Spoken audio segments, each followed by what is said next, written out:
Gentlemen, as you well know, the President has ordered a wall erected along the border of the remote country of Ghostbusters. I am also well aware that the U.S. does not border Ghostbusters, as they are located on opposite sides of the planet. I've tried to explain the geography to the President, but at the mention of the word geography, he became confused and began waving his hands like a giant baby man. He then asked for his wub-wub. What's a wub-wub? It's the Secret Service's protection device for the President when he hears things he doesn't understand or hurts his feelings. It's a high-tensile straight cloth that when wadded up can be used to stimulate thumb-sucking and warm feelings. It's a security blanket. Let's scan the chatter. We've got a job to do. Whether we agree or not, we've got to mindlessly follow orders given by the President. We've got a wall to build, damn it. Sir, the people of Ghostbusters refuse to allow access to their lands to erect the wall. We also have absolutely no idea how to build or finance such a wall. One problem at a time. We need a way to get them to relinquish control of their borders so that we can send in our engineers so that we can build a wall that will keep them out and the U.S. in. There's the game. What's the game you speak of? Probably nothing, sir, but each year the citizens of Ghostbusters put on a contest of skill in a brutal competition for survival. Whomever wins the game can do whatever the hell they want to the country.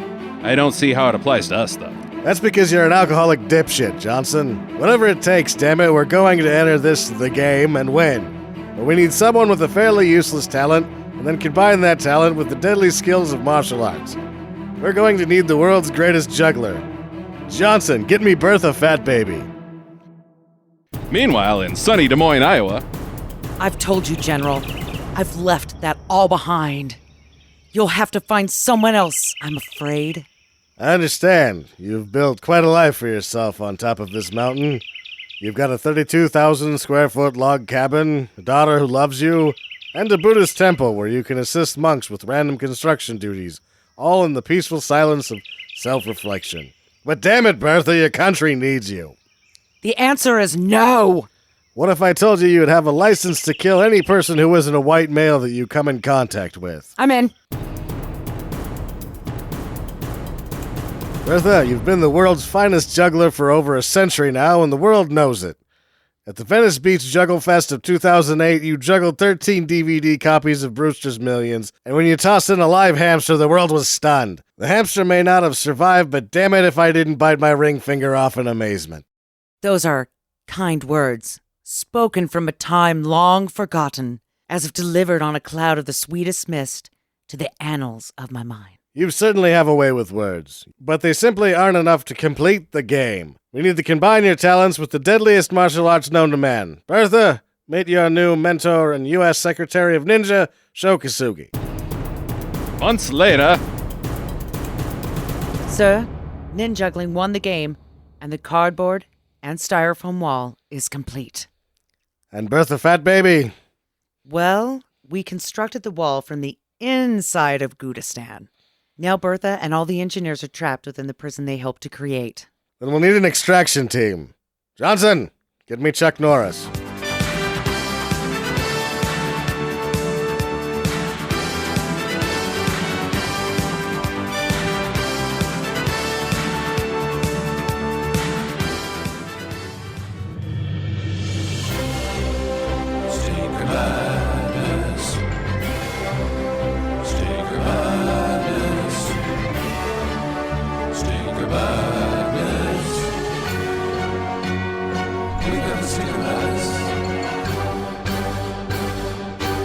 Hello and welcome to Stinker Madness. This is another episode of the finest, fine, bad movie loving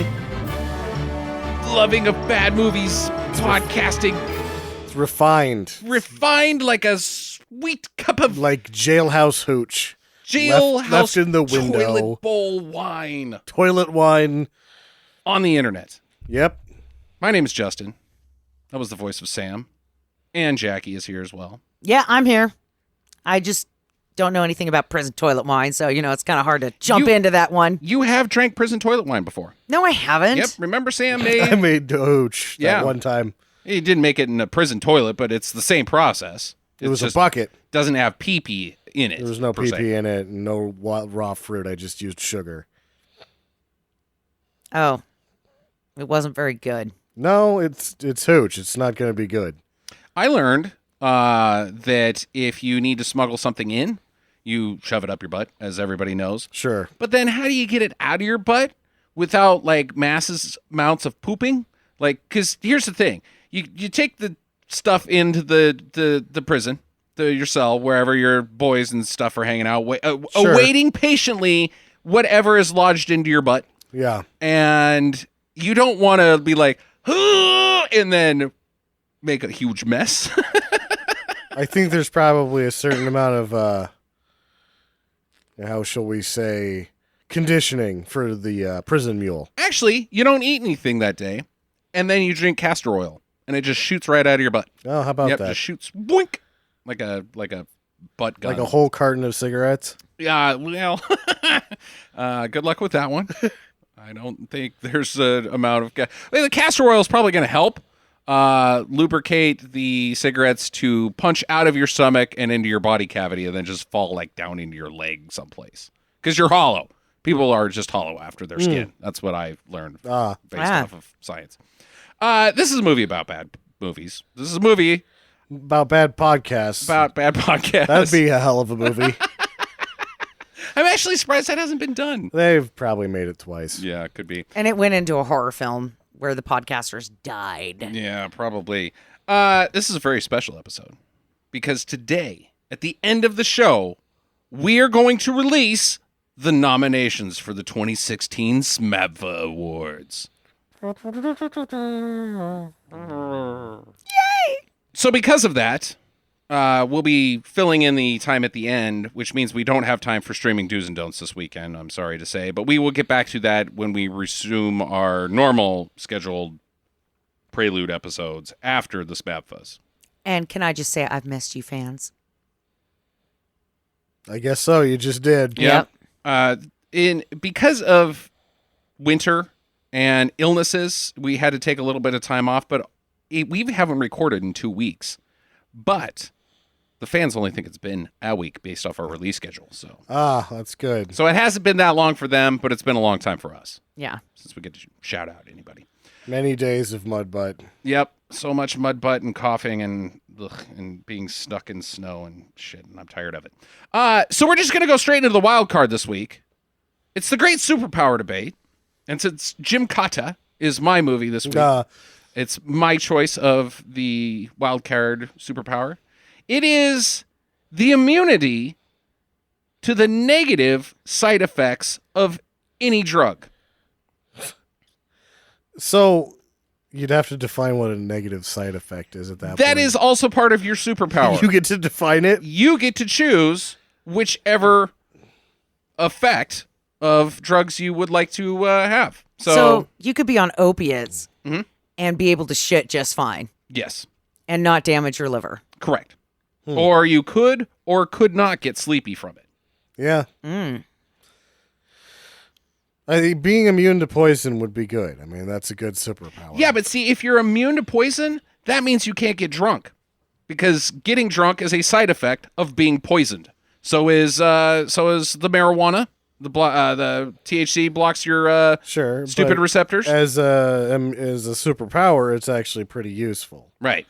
Yeah, this is more the comic book version of the superpower. It's like, oh, I get all the perks, but none of the bad. Well, the perks are bad too. You just don't get any of the bad that goes along with the perks. Without cirrhosis. Correct. Or say you wanted to maintain a perfect buzz the entire night and drink as much as you wanted to. Could you become instantly sober like in the movies?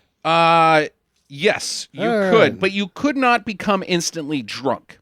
You would still have to drink up to the point you'd normally get drunk. See, this sounds pretty awesome. But you wouldn't get a hangover, though, right? If you chose not to. What about the Coyote Ugly?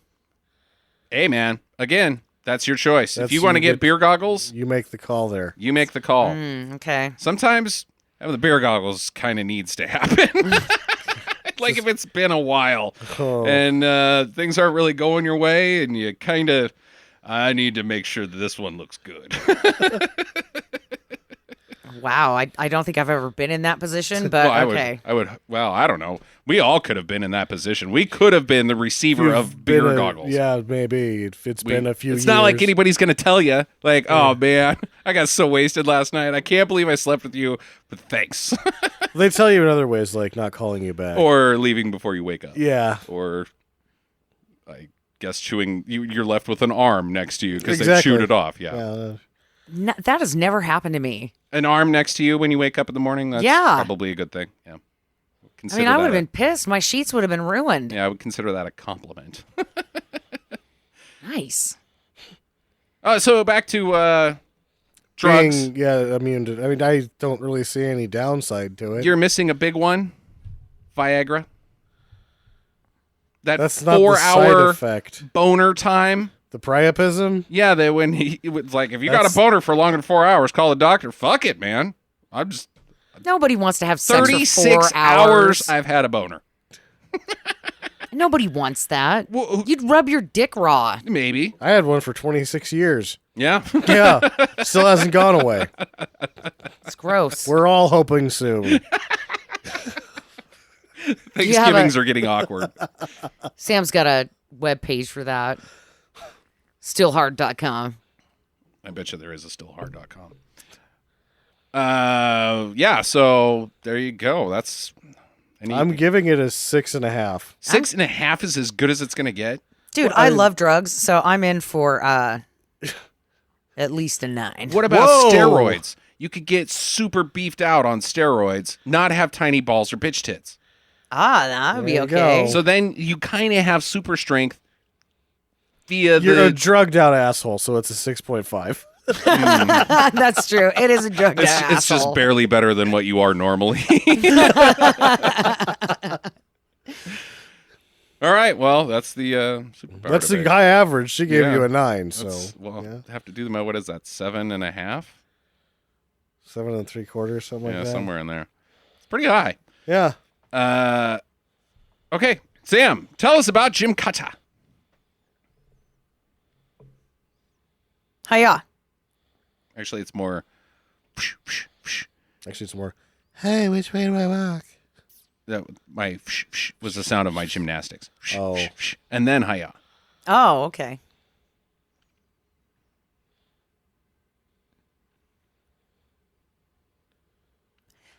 Well, Kurt Thomas is the stuff of legend, gymnastically speaking. He was the first American man to win gold on the floor exercise at a world championship level. His prowess was such that he has 2 skills named after him, the Thomas Flare and the Thomas Salto. And the tomahawk.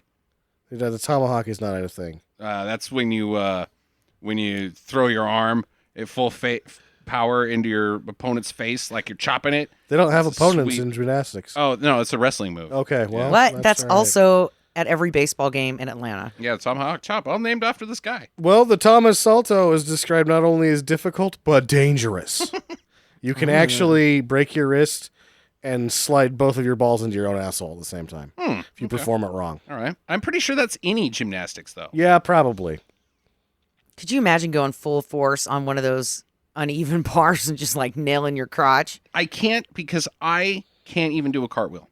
I have never once in my life accomplished a cartwheel or a round off. I can do a somersault, and that's it.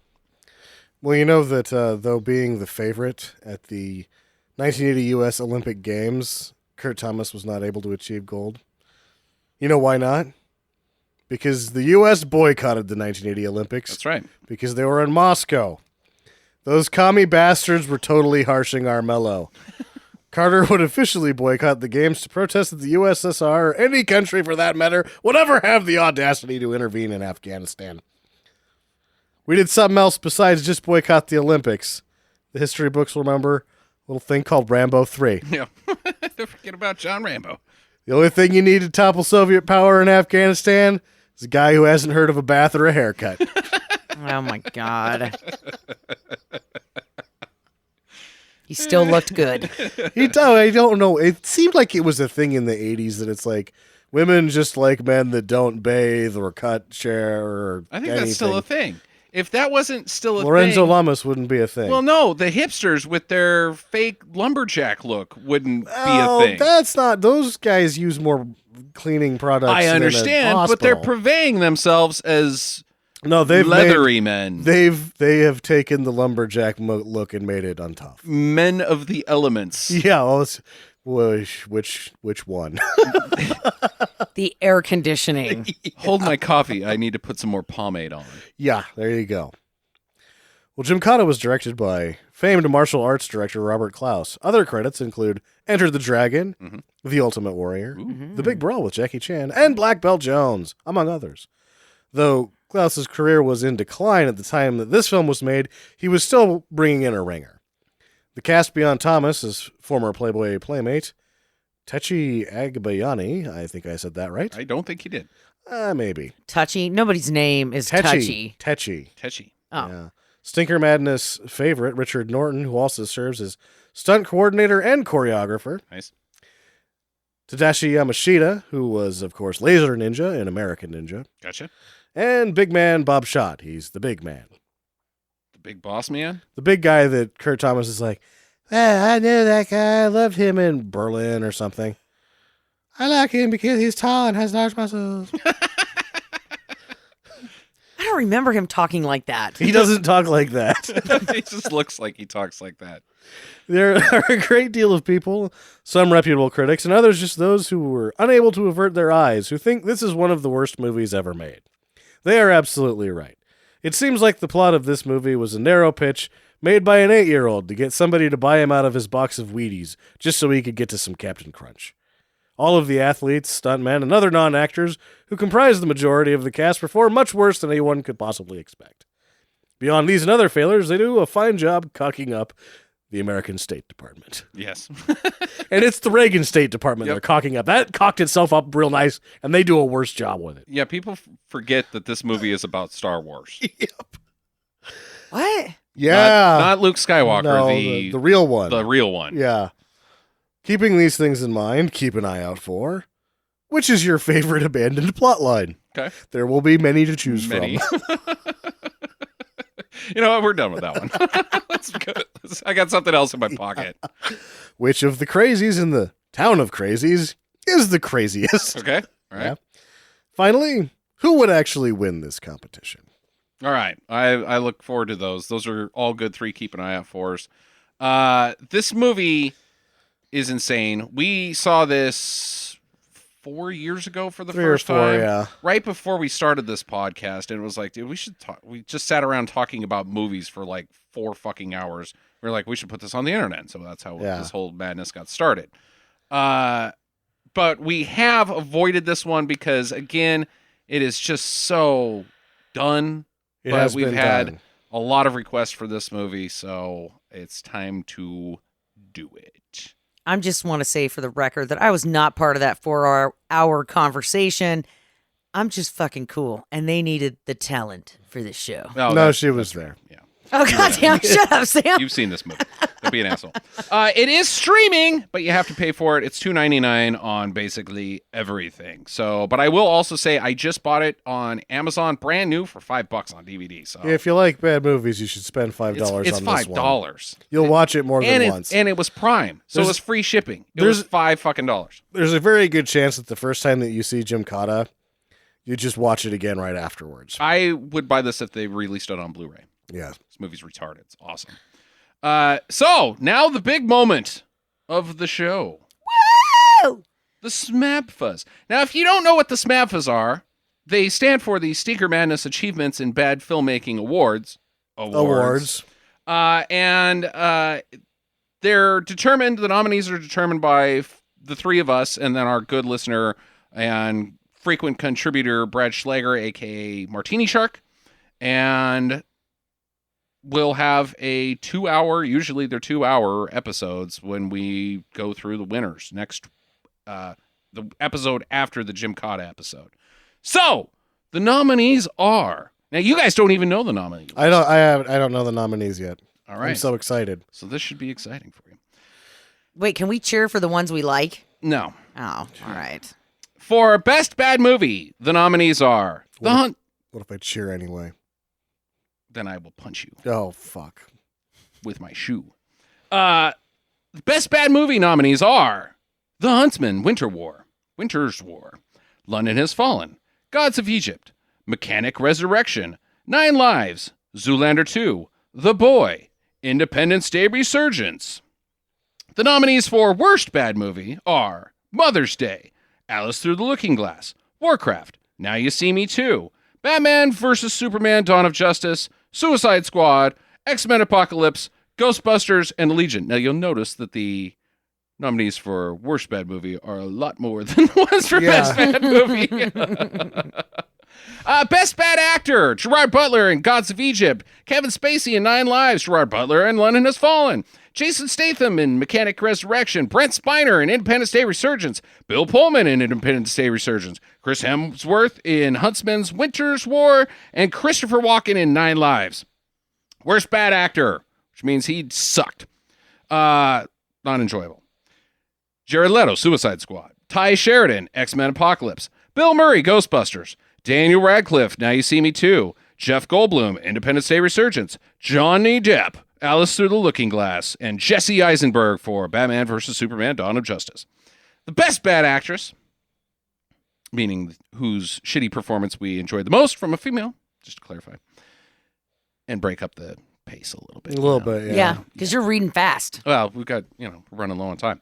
Emily Blunt for Hunt's Ketchup. Hunt's Ketchup. She may as well have been a bottle of Hunt's Ketchup in a fucking silver dress. She was so confused the entire time. Emily Blunt in Huntsman, Winter's War. Charlize Theron in the Huntsman's Winter's War. Good job. Alba, Mechanic Resurrection. Gal Gadot, Batman vs. Superman. Margot Robbie, Suicide Squad. Kristen Wiig, Zoolander 2. Maika Monroe, Fifth Wave. Vivica A. Fox, Independence Day Resurgence. Penelope Cruz, Zoolander 2. And Aubrey Plaza for Dirty Grandpa. Worst Bad Actress, Jessica Alba, Mechanic Resurrection, which means she's nominated for Best and Worst. Oh. Kate McKinnon in Ghostbusters, Jennifer Aniston, Mother's Day, Lizzie Kaplan, Now You See Me 2, Kate Hudson, Mother's Day, Penelope Cruz, Zoolander 2, nominated for Best and Worst. Now I may fuck this up, Cara Delevingne, Suicide Squad. Anne Hathaway, Alice Through the Looking Glass, Mia Wasikowski, Alice Through the Looking Glass, and Jennifer Garner, 9 Lives. And the last category, the Mystery Science Theater Riffability Award for most easily made fun of. 9 Lives, Ben-Hur, Mechanic Resurrection, Independence Day Resurgence, Batman vs. Superman Dawn of Justice, Dirty Grandpa, The Fifth Wave, Gods of Egypt, and The Huntsman's Winter's War. So I would say, because I didn't bother to tally things up, but it's looking like The Huntsman's Winter's War is nominated for the most awards. It is, and that's a surprise because I didn't nominate it for shit. Yeah. I did. I would say second behind that would be Independence Day Resurgence. Was nominated for a lot of stuff. 9 Lives was in there a lot. Batman vs. Superman was in there a lot. So, yeah. But after Gymkata, we will break down each category, talk about all the movies, what we liked, what we didn't like, and the surprises, because there's always surprises in this SMABFA. Final thoughts from you guys? It's nice that Ben-Hur got in there. Yeah, for riffability. Yeah, well, just that it should be mentioned because you shouldn't fucking remake Ben-Hur. Even though it was the last good Ben-Hur was a remake of. Hey, we're not talking. Ben-Hur. We're not talking about the movies yet. Calm down, sir. Well, calm down. He does bring up one thing that should be mentioned is you might say, well, those are just the movies that you watched. No, we watched every fucking movie ever this year. We saw every single goddamn fucking movie except for Collateral Beauty, which I think we will tack on to next year's SMABFAs because it didn't come out until Christmas Day. That's too late in time. No, we saw them all. We saw fucking all of them. All the bad movies. We just didn't feel that a lot of them were worth bothering with. So, Yeah. So come back to us on Monday when we do Gymkata. Enjoy your weekend. And in the meantime... Oh, wait. Special announcement. Yeah. I will be signing autographs at the Queen Mary in California, Long Beach, California. Great. How are they going to... No, you're not. You just hang out in the lobby and wait for me to walk by. Yeah, just stand there. She'll be there eventually. She'll be there, yeah, just keep waiting. Yeah. Just keep waiting. Yeah. February 6th. I'll be on the Queen Mary. If you want an autograph, just stand in the lobby. Jesus. When you see me, say hi. A, they're going to recognize you, and B, They're going to want an autograph. Screw you two. Somebody out there Speaking from Long of- Beach is going to be like, oh my God, my favorite podcaster is going to be here. Just burst your bubble more. We had an official request to do Encino Man. So Encino Man will be my next film, Jackie. Fuck you, Sam, and fuck you, listener, who was like, hey, you guys should do Encino Man. You're a butthole. Nope, they're not. They're wise individual. No, they're not. They have terrible taste in movies, and they should just only watch the ones that I like. Get to the chopper. Fans of Stinker Madness, iTunes thinks you don't like us. What? How is that possible? Well, it's because you haven't given us a review yet. Go to Stinker Madness on iTunes and take just a couple seconds to rate and review us there. While you're at it, hit up Stitcher.com as well. Be sure to follow us on Facebook and Twitter @/Stinker Madness and email us at talk@stinkermadness.com. We'd love to hear from you. Thanks for listening and get to the chopper.